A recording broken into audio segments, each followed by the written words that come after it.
Hi everyone, this is Maya. I am testing out the webcam capture on both my channels. I really want to see what the quality is like with the new webcam, and from where I'm sitting, it actually doesn't look too bad. It looks kind of normal, so depending on how it looks at the end, I may do some of these when things get a little tight. Um, I started to go to bed and realized I hadn't done my VEDA videos, and so I'm just coming in here real quick to update you on my day, what's been going on as far as my writing and my reading.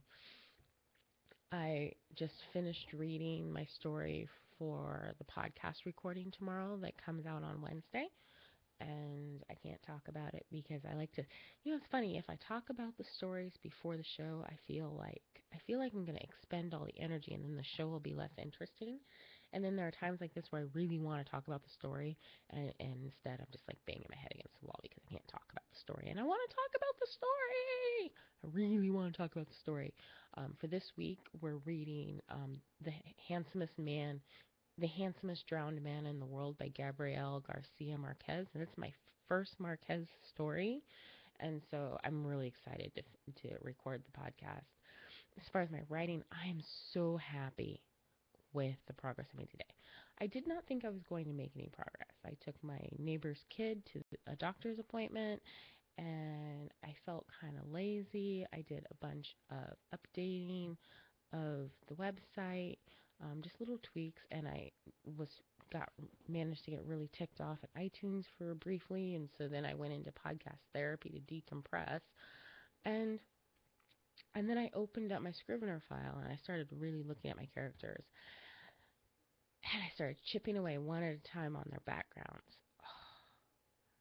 I'm starting to get that feeling, that excitement that you get when you know the story is good, and that feeling you get when the characters start to come alive, where like you can start to hear their voice, you can start to know what they're thinking, understand them, like they're starting to become real. That's where I'm at right now. And it's an amazing feeling. It is such an amazing feeling. I am beyond happy with my decision to really focus on my outline. And if I get to the writing, great. And if I don't, that's fine too. I feel like I love where it's going, because I have these 5 books and they're each individual, but I'm trying to tie them together on an arc, and I'm loving the arc, and I feel like it's, even though it's outside my genre, it's juicy enough that it's still me, and that feels really good. It also feels like a relief, to be quite honest. It's a relief to know that, okay, I can still make this me, so that it's not going to be torture to write them. And that's pretty awesome feeling. As far as my reading, I am right now working. I got sidetracked by the Snowflake Method book, and so I'm going to probably read another hour in that. I don't have that much left in the book, and then knock out a few pages of Middlesex and get my bud to bed. By the way, has anyone here read Middlesex? I am really loving this book, and it'd be nice if I had someone to chat with about it.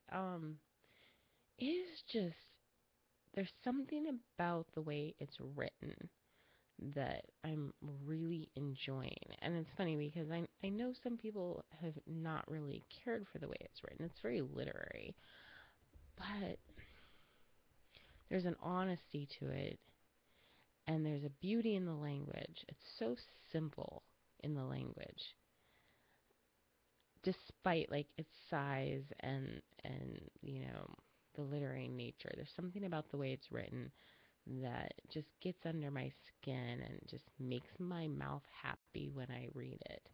Um, I can't really explain it any other way, but I am really enjoying that book. I would like to finish it. Everyone talks about their TBR pile. My TBR is huge because I read so slow. Like, my TBR is dependent on me actually getting to where I can read like I used to. If I can start reading, get my speed up to where it used to be, I would be so much happier. Because I have this stack of books I want to read, and I can't get through them. There's just so many, and I read so slow. And then I get frustrated, and I pause, and I stop reading.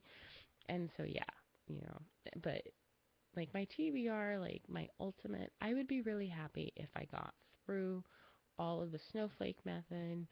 Um, if I finished up Middlesex and listened to The Ocean at the End of the Lane, which is a book I've been wanting to read since before I knew who Neil Gaiman was, because I was out of the loop.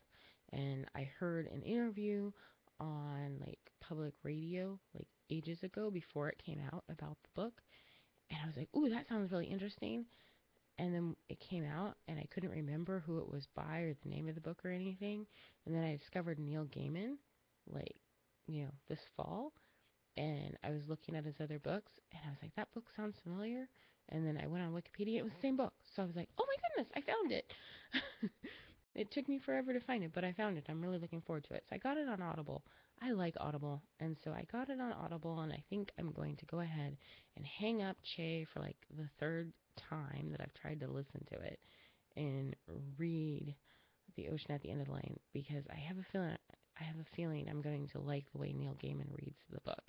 I like narrators that kind of fade into the background, that don't overact the book, but at the same time, I like narrators with a voice that keep me awake. And Neil Gaiman has a voice that keeps me awake, kind of like Junot Diaz. I can listen to like lectures by Junot Diaz for like ages. He just keeps there's something about the cadence and the way he speaks, it really just sucks you in. And Neil Gaiman has a very similar voice to me, as far as it has a lot of personality and sucks you in, even if he's not like acting something.